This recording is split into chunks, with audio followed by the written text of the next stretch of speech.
What we have here is a bunch of feminists that don't want to concede. They don't want to concede. They want their rights. They want liberation. They want to be able to twerk online for $3.99, having their fanny out, fanning their fanny out. No. Shut up. Candace Owens is about to put all these hoes in their place right now. Let's get ourselves involved with this and let's watch as this all goes down. Stay at home when you pull them. They just want flexible working hours and flexible working conditions like you have. And I think we should all advocate for that. It's not one or the other. But when you sit here and you go, you'll be more fulfilled doing this and spend all your time doing that, we would love for you to leave the public eye and go focus on what makes you fulfilled. Okay. Hi, my name is Candace Owens. I am a podcaster, a mother, a wife, and also the author of the upcoming book. You should have started that conversation out when she's a mother. That would have been more better. Make him a sandwich. And today I am surrounded by 20 Make him feminists. a sandwich. I love that. A sandwich and a coffee. My first claim is that the sexual revolution has devalued women and made them infinitely 100% agree. less happy.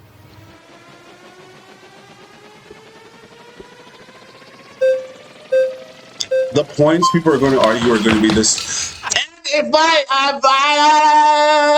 we've watched enough. We've watched enough Jubilee to know that this system that they have of people running to the chairs is the stupidest thing I have ever seen. Why not have a button that allows people to go? Like, this is dumb. This is stupid. Hello. Hi. Hi, She's I'm gonna argue Samaya. the Samaya, nice to meet you. I'm dumbest shit, Candace. Nice to meet you too. So my question for you is, statistics show that 60% of women who are murdered by their intimate partners, murdered by someone that they are in close relations with. That's according to the UN from 2023. Yeah. So how is it that, women are so valued, quote unquote, in the home, and yet that's the place where they're at the most danger? What? Okay, so I'm not sure what that has to do with the sexual revolution. Right. That's what I'm saying. What are you talking about right now, dude? The sexual revolution. The first claim. The sexual revolution gave. I'm happy to answer it. I'm just saying that, if you broaden that statistic, you Sure. are more likely in general just to be murdered by somebody you know. So, of course. But men are much less likely to be murdered by, their That's intimate not partners. true. Yes, it is. Yeah, I'm sure, because men are less likely to be murdered by women. Full stop. Yeah. Exactly. So that statistic makes sense to me. I'm still not sure how this correlates to whether or not The sexual revolution increased women's ability to leave the house, women's ability to control their own reproductive capability, So you tell me you couldn't leave the house before? women's ability to, control their own capacity within the workforce in regards to their own sexual capacity. So it is the very fact that the sexual revolution happened that made our access to the workplace much more, or just the public sphere in general, much more easy. So without the sexual revolution, women would be much more confined to the place where they're at the most danger. Isn't that true? So you think that, just so I'm trying to understand your argument here, you think that if we didn't have the sexual revolution, less women or more women would be murdered? Are you saying that women are More women would be murdered, for sure. Okay, I disagree with that. I still don't think it has anything to do with the claim that women are infinitely less happy because of the sexual revolution, which has... Yeah, dude, the revolution didn't allow women to sort of be able to. It didn't give them the sort of the know-how and the right to be able to leave the house now. Though that's not the case. Women have always had autonomy. They've always had autonomy. No one is telling them that they have to stay inside the house and not allowed to work. That's not the case. And the sexual revolution didn't say, okay, because now that you guys have this liberation, you're free to leave the house now. You're not tied to the house as if they were some sort of prisoners. I think her idea is that women are these prisoners. They're the slave of men. They're not allowed to do anything except have servitude towards their man. And I think this idea is the thing that's misconstrued in this whole feminist thing. I think the idea of giving anyway, and when they did give any women all this the sort of liberation and the equal rights to man, what happened is that the women then became unhappy. and then they wanted to go back in the home and to serve the man. Women are in a place of servitude. They are better when they're in place to serve others and to nurture others. This whole idea of having to work and do this and do that, that's against the entire woman's biology, bro. I think you'd probably be less happy if you're being murdered. Oh. Why is that the argument? Anyone? Okay, yeah, I don't, okay.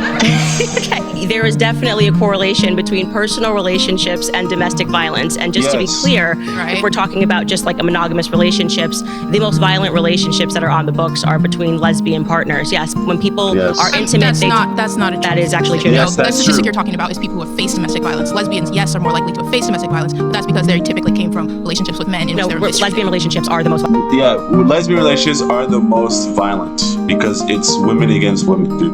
And so because there's not a man in the middle there who they know that a man will, once he evokes violence, the lady's head could go through the wall. And so, since there's no one like that in the relationship anymore, they really be about violence like that.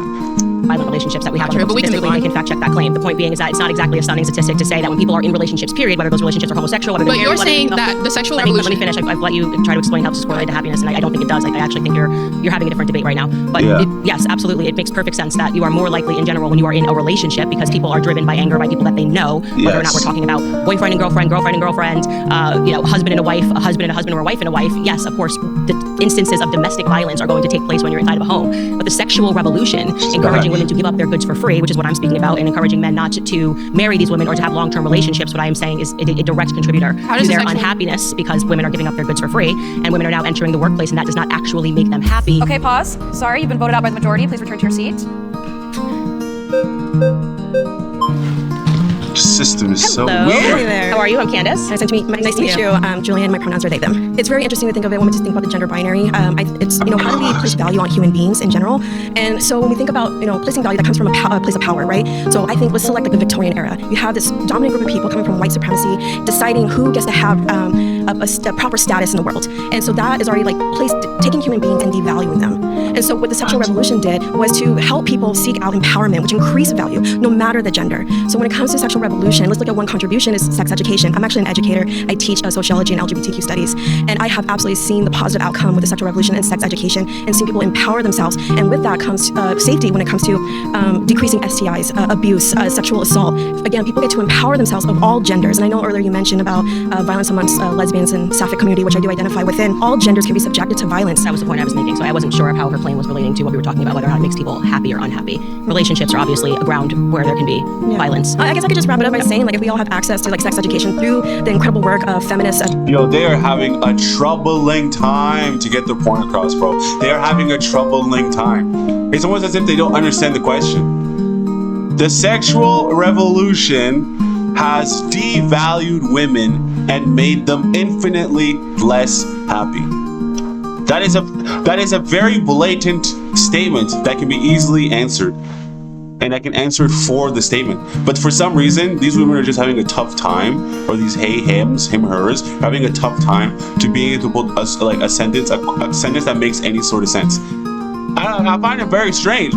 Y'all are all for it, but you can't argue for your point, which is very strange. This sexual revolution, we are able to gain access to information and gain skills to create an equitable society, egalitarian, within our relationships, whether it be platonic or romantic. I'm so grateful for those feminists who have fought for us, so we can gain those spaces and create a healthier society. Okay, are you a believer in the government doing everything that it can to make people happy? So when it comes, as someone that teaches in the public sector, I understand the concern when it comes to what is a teacher, what kind of information they're providing to the students. I do believe that we, as a teacher, I should be able to give that sort of information. Again, I teach college students, and one of my claims is I believe that we should mandate sex education amongst college students. So yes, I do want the state, I would like the government to give us those resources so we can implement that curriculum. Okay, are you consider yourself feminist, I'm assuming? Queer feminist. There's variations, right? What is a... What? Stop.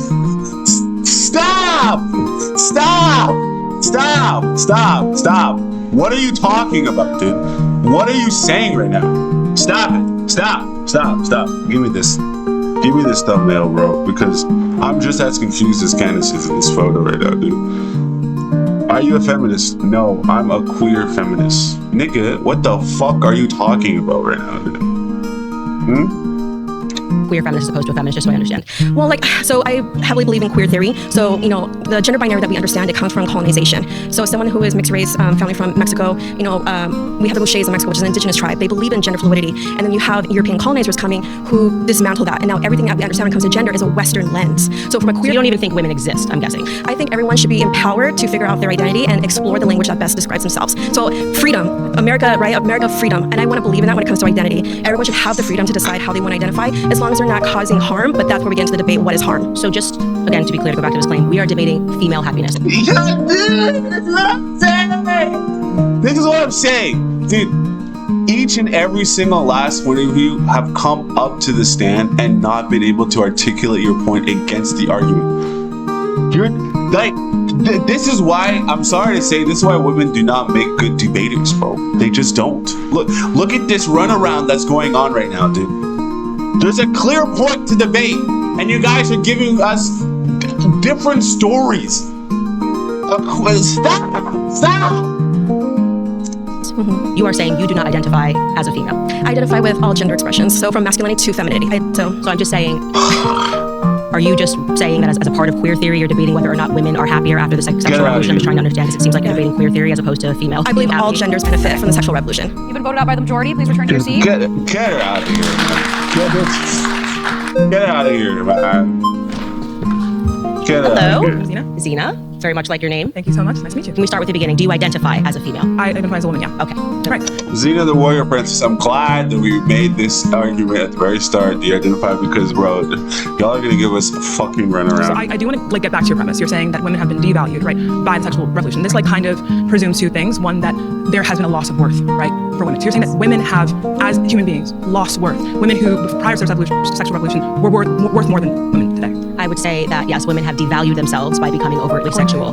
That's my claim. So I mean, also according to just, and let's not remove this from the other part of the claim, which that it has made women infinitely less happy. Right. So are you saying, but you're saying that according to you, women have been devalued? Not according to me. According to the time in which people are getting married, how difficult it is for people to find a partner that's willing to commit to them. And I think that's in large part due to the fact that women are offering sex for free, because it was a major component of the sexual revolution was this idea. So a woman's worth is tied to her sexuality?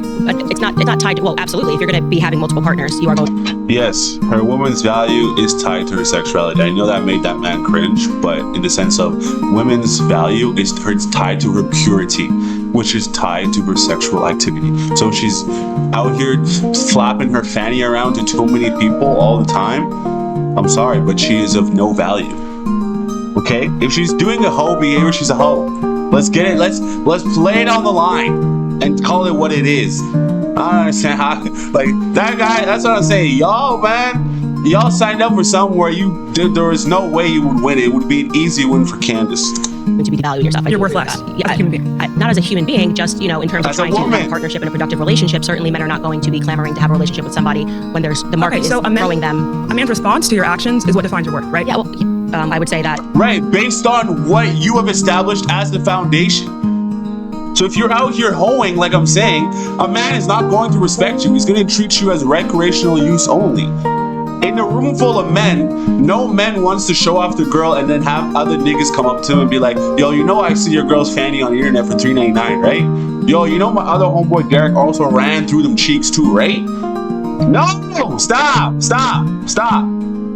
The sense of liberation, the sense of female empowerment, no, it has actually not made women happy, bro. It's less happy. Because they believe that by giving up their purity and by giving up their moralities into the life of degeneracy and liberation is going to make them happy. Once they start hitting the wall at 31, 32 years old and no man wants them because they flashed everything they could possibly flash on the internet and there's no mystery left. And they say, why do I not have kids? Why am I going against my biological imperative? Why am I on the hormones and on all the birth control? These are all things used to control women to get them to do things that they're not supposed to do, okay? You get women on birth control, she ends up dating niggas that are really beta and simp-ass niggas. It gets her dating weak men. Stop, you guys, stop. This argument, y'all are not winning this. Stop it.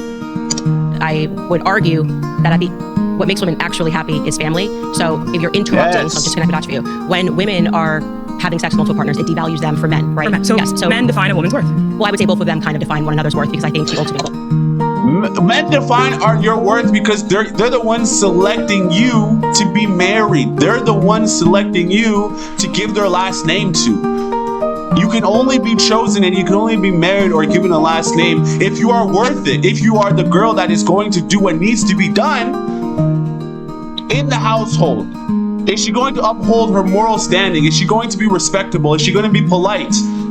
There's conditions, as many conditions as women have for men, there's that many conditions on the other side. Both sides have their conditions, okay? Women get chose. So yes, their value is going to be dictated by the marketplace, and their marketplace is by the men who are going to be choosing them. This is simple mathematics, bro. For people to be happy is actually family. Okay, so you're saying in all cases, a woman is going to be more fulfilled in regards to family. That's exactly what I'm saying. And this is going to work in all cases. You're saying there's no individual case in which a woman can feel, fulfilled without being tied to other people in the case of family. I think it doesn't exist. A woman's I have to keep stopping the video because it's almost like she doesn't understand. It's almost like she doesn't understand. And it's crazy to me, dude. Dude, a woman gets the most satisfaction from being with a strong male figure who is a leader and raising his youth. Point blank, period, bro. there could be an exceptional case for everything. I think there are exceptional cases, but I think that if we all start trying to be the exception as opposed to recognizing right, and that's the minority. The rule, which is that people in life are more fulfilled when they achieve a family unit and when they have children, women in particular, especially aspiring to children, then you are going to end up with a bunch of people who are unhappy because your job cannot replace the feeling of having a family. So what you're saying is we need to look at every individual case and see what is going to fulfill you or what is going to, I guess, essentially predict your happiness more. Because if we look at, for example, the Nordic countries, right? These are countries, I'm talking about like Sweden, Denmark, right? These countries tend to be like, I think in the past 14 years, they've been ranked as highest in happiness and marital satisfaction for women, right? And we see that they also have been the most open in regards to like, sexual norms and sexual roles, right? So, and we also see that there are less rates of like STDs reported.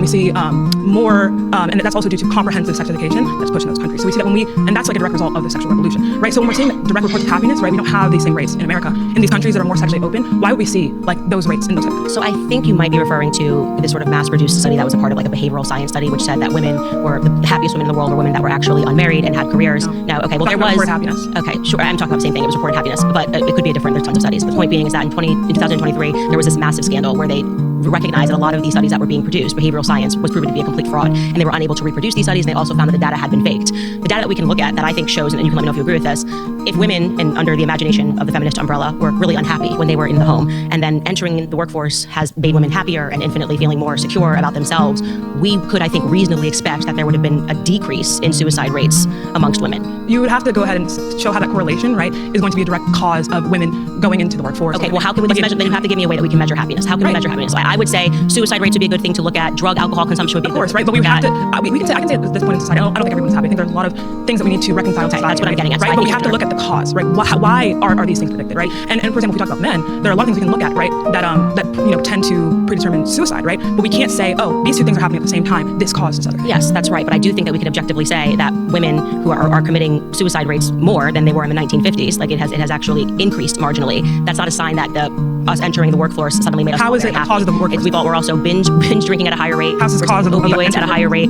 How's this cause of Because I think women are being put on a pathway aspirationally. But you're saying you think this, right? But where's the cause? Like you're not substantiating the claim. You're saying this is what I think. I'm seeing two. Okay, pause. You've been voted out by the majority. Please return to your seat. Thank you so much. Great job. Great job. That wasn't bad. She actually put up a fight there a little bit. That wasn't bad. She shouted. Hello. How are you? Hi, I'm Nikki. Speedy Nice to meet you. Gonzalez. So when we're talking about the value of women on a societal scale and how we view each other, right? When you're devaluing us, you're objectifying us. And follow me, I promise.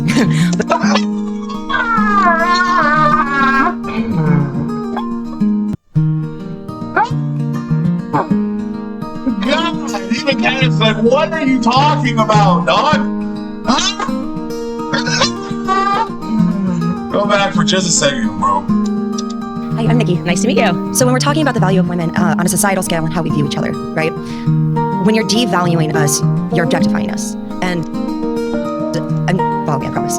But rape rates have gone down by about half in the last 20 years, right? So if you're saying we're less valuable now, why wouldn't we be suffering at a higher rate?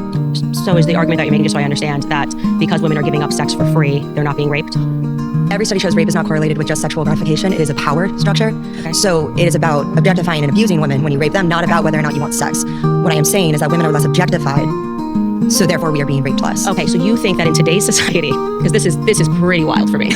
In the 1950s, you're saying women were more objectified than today in the land of OnlyFans, the Kardashian clan, and women that are essentially putting up their boobs and butts for free on Instagram. You're saying we finally have achieved less objectification, where women can't even get onto in advertising. You can't even advertise a bag without them having to be naked in order for them to get a career as a model. You're saying, oh great, we've achieved actually less objectification. So I'm not trying to suggest that I think that the over-commodification of women's bodies is positive.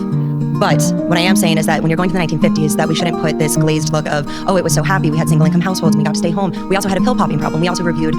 Yeah, but once again, this argument that she's making has nothing to do with the statement that we started this discussion with. I'm telling y'all, man, some of y'all shorties have a real problem with just following the logic and the flow of conversation. I'm telling y'all, bro, she's coming with a completely different argument that doesn't even make any sense at all. At all. As maids, like we were seen as a house appliance far more than we were as people.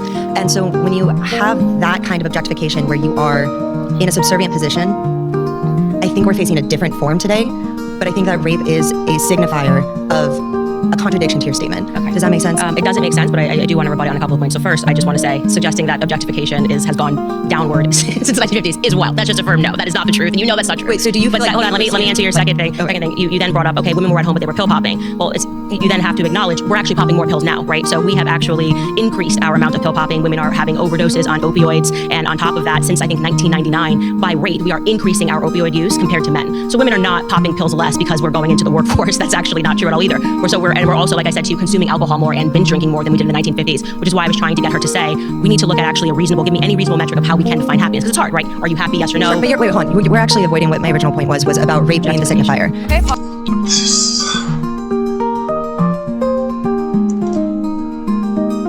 Stop it, Voted shorty. out by the majority. Please return to your seat. Thank you. Nice to meet you. Stop it, shorty. Stop it. Ooh, Pippi Longstocking. I like your hat. Whitney Shanahan, Nice to meet you. Paddington Bear. I am fascinated by your claim Whitney that Shannon. women have lost happiness since the sexual revolution, since the Yes, 1950s. yes. Do you think Restate the question, that there's please. any tie to happiness and freedom and happiness and choice? Because since 1950s, since the sexual revolution, women have gotten exponentially more freedom and more choice. And for me, as a mother and as a woman, having the freedom to choose what I do, to make my own destiny, makes me infinitely more happy than, say, back before the sexual revolution, when I couldn't get a bank account, couldn't get a home loan, couldn't work outside the home, couldn't travel around without a man, couldn't control my own reproduction. So I feel that happiness, personally, my belief, is tied to our ability to have freedom. And I think that in the United States, protecting freedom and our individual freedoms. Now, I'm going to say something that's a little bit radical. Listen, those were all the things that they were doing, right? In terms of when the traditional idea was that when a woman got married, she handed over ownership of herself from her dad to the man that she was marrying. So this idea of the woman couldn't get a loan, she couldn't do X, Y, and the Z, I think for the time period, it made a lot of sense. Sure, of course, some ideas are a little bit, like behind a little bit, right? Some ideas need to be advanced, so I get that. But I think this idea of having a strong man in her life that was taking care of the majority of the things in her life is much better suited for women. For the most part, they're terrible decision makers, bro. They're terrible decision makers. So if you have people in their life that can sort of take charge and tell them, do this, do that, do this, do that, all whilst knowing that that man is a good man and is able to actually lead this woman and his family to success, then by all means, sure. This is what I'm saying. It doesn't make any sense. Like, this idea of this liberation, this sexual liberation, all it is really just the idea of giving women more choice. And if you've ever done the study, it's called choice paralysis is what it's called. When you have too many choices, and so it stops people from being able to decide what they want to be able to buy. When you have a drink menu, you probably, at best, if you're doing an event, what you want to do is have 3 choices of beverage, maximum. Water, and maybe 2, water, wine, and beer, max. Do you want water, do you want wine or beer? That's it. You shouldn't have, orange beer, black beer, blue wine, purple wine, cosmic wine. No, that's too much choice. And then people end up not buying anything. Is what's going to lead us to happiness. Did you go to college? Absolutely. Okay, great. Did you? Yes, I did. So you have a degree? Absolutely. Now, when you went to college, did you go to college because it was simply something that you wanted to do, or did you think that I have to go to college because in order to get a job, I have to have a college degree? I went to college for art because I was fascinated with art. Okay. Just answering my question, did you go to college? Was that the only reason you went to college, or did you think that I might want to do something in art, so I have to go to college, like for my career? I went to school because I wanted to expand my horizons. I mean, I think that's why most people go to university. No, why did that's you go? That's actually not Why true. did you go? I went, and I think a lot of people go because there's a pressure that if you don't go to college, you're going to be a failure. It's a choice. Everything's a choice. So taking away choices doesn't make people happier. Yeah, Taking but away freedom doesn't make people happier. I'm disagreeing with you on the idea that people are feeling more free by financial pressure. I think financial pressure makes people feel remarkably less free. So you want no bank accounts again? Women not to have credit cards? I'm not saying that women shouldn't have access to credit cards or bank accounts.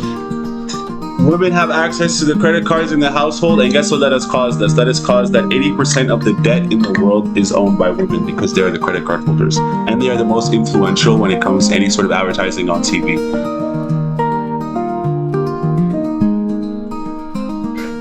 You're putting words in my mouth, so why don't you respond to the words that I'm saying? Well, less financial pressure. If I don't have a bank account, that's a lot less financial pressure, I guess, right? Financial pressure in terms of most people that go to college, and I'm counting myself among them, is because typically in order to get the job that you're being sold is going to make you infinitely happier and infinitely more free, it just requires a college degree. And most of these people, to be clear, have to put themselves, the majority of people have to put themselves into debt. And I don't think anybody would describe debt as a form of freedom, right? I don't think anybody would realistically say... Let's get back to happiness. So we're here to talk about happiness and how the sexual revolution, we're not talking about college debt. I think it's important because we're talking about freedom. You just said that the reason why I feel happy is because I have more freedom. And I am saying that financial restraints and debt doesn't make people feel more free. So let's eliminate the debt. Let's eliminate college debt. Maybe we should have free college here in the U.S. That sounds great. Great idea, Candace. I love that idea. All right.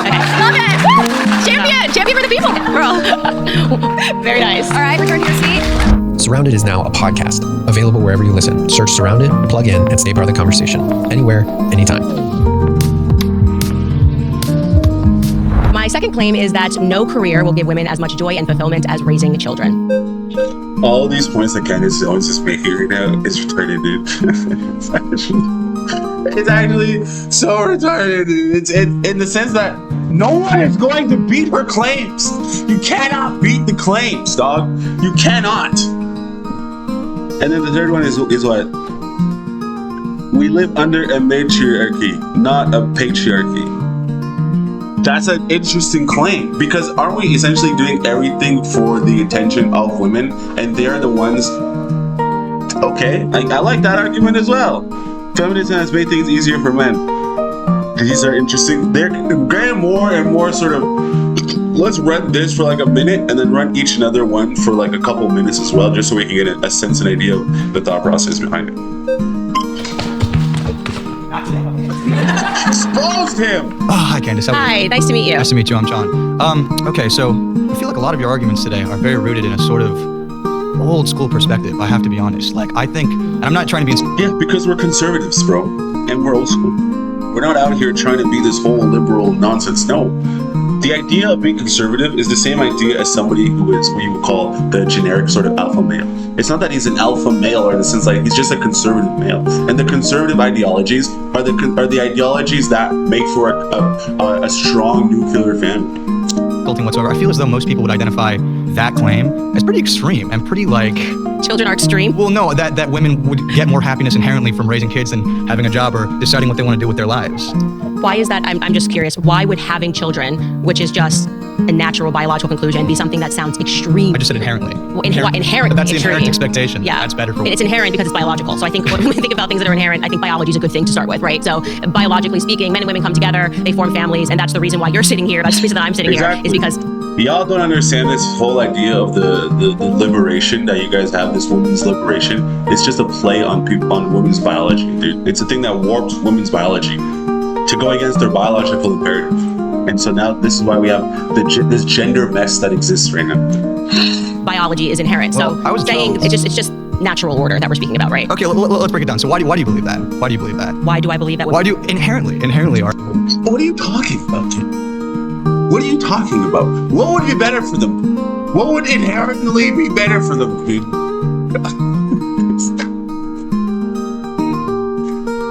Yo, stop.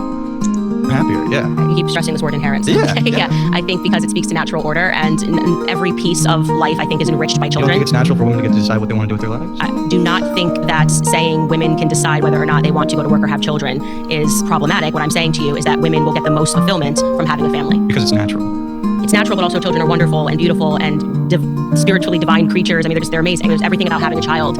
Yes, it's a lot of work. It's just beautiful. Okay, I hear that. Well, Yeah. Okay, what if there's a little girl born and it's her dream her entire life to be an author or to be, on TV or any of these things, and having children is very expensive. It takes a lot of time. So how is it better for that? She's on TV and she's an author. Obviously, if she's successful, I'm sure she can. I'm sure she can pay for having a child, man. This nigga came up here with no argument, and he's about to get booted off real fast. Let's actually just let him finish the argument. And I understand this hypothetical, but that hypothetical little girl to have children than to pursue these things that would make her happy. If she I just think that if she publishes the book and she has a child, she would agree with me that the child was more fulfilling and made her happy. That's what I'm happy that the book did, is what I'm saying. And I say this as a published author of New York Times. I would choose my children over my best-selling book, and I was that little girl who had a dream that, it would be really great if I could share my thoughts and ideas in a book, but it is utter insanity for me to reflect on that and say that I would have rather published Blackout than to have my 3 children. But why is it rather? You see what I'm saying? It's not rather. I'm just saying Well, that that's your claim. it That's your claim, is that it's better. will be more fulfilled. Right. Yes. So rather. No, well, if it's an either or, if you're saying it's either or, I'm just saying that if these two things have happened in your life, the thing that will bring you more spiritual fulfillment will be children. And so women who are neglecting that, who are neglecting the pathway to strive toward family because they think their career is going to hug them at night, or they think that when they're on their deathbed, their career is going to come up next to them and say, "You were so great to me." I think that they've stepped into a delusion, and I'm hopeful that they wake up from it before it's too late. All right, pause. Yeah. Sorry, you've been voted out by the majority. Sorry, buddy. Yes, well, the patriarchy is the idea that the system, our system in America, is being run by men, and that women are having to exist under a system that immediately disadvantages them because men are behind it. And I disagree with that pointedly. I think actually we're living in a society where people are being very much influenced socially and politically by women. Okay, so the denotative definition of patriarchy is father rule, and where positions of government are held majorly by men, where women are largely excluded. So 125 House of Representatives are female, and that's only about 25%. Right. And only about 28% make up Senate, and 3.3% of Congress up until this date have ever been women. So by denotative definition, we literally live in a patriarchy. Yes, so I disagree with that. So I think what this gets to, which is actually an important part of the conversation, is that people always think that where there is disparity, there's somehow inequality, and I actually reject that entirely. I think it's just a difference in what we're interested in. I think we're biologically wired, we're interested in different careers, and just because if we looked in the fashion industry and said, oh, well, it's being dominated by women, it wouldn't mean that, okay, well, that means that the fashion industry is a matriarchy and men have no sense. It just means have no ability to communicate how they feel in the fashion industry. I literally think that those numbers show that we're just biologically different. So I actually think politically, women have shown that they have a lot more power than men have. And I'm talking about just in terms of political movements. The most recent I can think of is the Me Too movement, right? I was just about to say that. What she is essentially stating is the ability of the social norms, the ability of how one has to sort of conduct himself. It's really tailored by women, because if it was completely tailored by men, then all the cases in the Me Too thing that are happening, no one would ever talk about it, because it would be the men controlling the narrative, and then it's just, he's just another guy. He's just another guy, man. He's doing what guys do. So we do, right? But because it's controlled by women, then you're not allowed to do X, Y, and Z, because then it gets blown up, it gets put all over social media with the hashtags, and then the man's entire reputation gets crumbled and taken down. So I understand the point that she's making This is once again, a strong point. If a bunch of women get together and complain about a man and refer to the patriarchy and scream, generally speaking, let me know if you agree, the media will celebrate that. If a bunch of men got together and were shrieking and speaking about women, generally speaking, the media would call them all white supremacists and say that we had a misogyny problem and that things were really wrong in society. Women are allowed to be more vocal in general about problems than men are. Well, let me speak to that. When we're talking about government and media, these are two different things. So under the denotative definition of a patriarchy, by the government controls the media, man. Percentages that are occupied in the government, which is majority male, defines us as a... And then the media controls the government. It's a vicious cycle. Patriarchy. Now, when it comes to for capitalism, for marketing purposes and control, for capital and revenue, that is a totally different conversation. But who's making the laws? I don't think that women are the ones voting to have their reproductive rights taken away, where you have rape, incest, and all of these things excluded to force women to be able... I don't think women in government would largely vote against their own interests, because it's majority male. Patriarchy. Okay, I think, love that point. Are women allowed to vote? Oh, of course they are. Who's voting that patriarchy and then out of curiosity? No, I totally agree. And you want to know why? Because there are so many women who think like you. You submit to the idea of men ruling everything. And your ideology is spread across a lot of women who also falsely believe to vote against their own interests just to complain about it in the end. Earlier you said that, women would be much more happier working at home, but don't you agree that it's human nature to want things that you don't have? So during the 1950s, which is something that you constantly bring up, you know, it wasn't until 1994 that it was legally illegal to beat your wife. And so what we're dealing with is people wanting something, and then when they get it, they're not happy with it, and then they have to revoke that idea for something else. And so what you're saying is that women vote for these things because they have the same mentality as you. Okay. So you're acknowledging that women have the freedom to vote. Yes. And you're saying that women are still existing mentally, even with the freedom to vote. Correct. They are voting men in because we are still victims of... No, I don't believe in victimhood. I believe in lack of education and lack of knowledge, because one of the things that you also say... Do you think that it could just be that more men are running for positions of office? No, not necessarily, because remember, the United States, the average reading comprehension of people in the United States is 6th grade. So we're not dealing with educated people. Lack of education is the cause for what we see in the world. And if we educate the women better, because a nation can rise no higher than its woman, and if she reading and comprehending at a 6th grade level and popping out a lot of kids, you know, because the brokest people in the world pop out the most kids. So if we have those people voting, of course they're going to vote against their interests, because they're voting for some utopian society that will never exist. Okay, so that's why you think Kamala lost. This ain't even about Kamala. You're talking about women. No, but we had an opportunity. Yeah, go ahead. We had a male running and we had a female running, and we actually showed that Trump increased the amount of women who voted for him, right? So I'm asking you, do you believe that the reason that happened was because women became less educated during that time? They've always been less educated. Did you know that UNESCO says that that 2/3 of the 7.7 million illiterate adults is women? Illiterate. And we have 6th grade educated people voting. And guess who? Guess the dominant population is white women. And so guess what? Now you have to add a race element into that, which you already know exists. Because we, as black folks, we ain't the dominant people voting people in. Okay, so now when we have to go into white supremacy and feminism, now you have to look at the mind of the people who actually have economic success and what they're voting for, because classism actually matters as well. So I'm sorry, but a lot of people vote based on their feelings and not based on policy. Pause, guys. Yes. Sorry, you've been voted out by the majority. Please return to your seat. Thank you for the respectful conversation. Feminism Feminism has made things easier for men. Feminism has made things easier for men. All right, let's find out. Hi, I'm Jenny. Candace. Nice to meet Nice you. to meet you. You said that feminism is easier for men, or is... It's made things, I think, easier in society for men. Yeah. Now men don't have to commit, and they're being offered sex from women for free, so they have to actually effectively do less and be motivated less, because feminism has kind of insisted on this culture of sex and hooking up, and I think that has been a net negative for women. On good faith, I just want... I like that point. I want to give my closing thoughts on this video. I think this idea makes perfect sense, because it used to be that you would have to court a girl for a long time. You'd have to really be involved with meeting her family and vice versa. And so it took a lot before you could get some nookie, all right? Just to be blunt about it took a lot. Some nookie back in the medieval days, you wouldn't even get it until after the wedding. That would they would call consummating the marriage. Now, if you take that at one end of the scale and you move it forward to modern day, you clearly see that no one is waiting till marriage anymore. So this idea of men getting the nookie quick, yeah, it's true. This idea of feminine being liberal and flaunting it all out there, it's just made the access so easy for men. So it's like, why would I get married to this girl who was probably flapping it up to 40 different people, when I could just continually have a rotation of different girls in the cycle? That's really the standpoint that she's making, the point that she's making here, and it makes perfect sense. All right, guys, that's enough for this video, man. That was a long thing in it.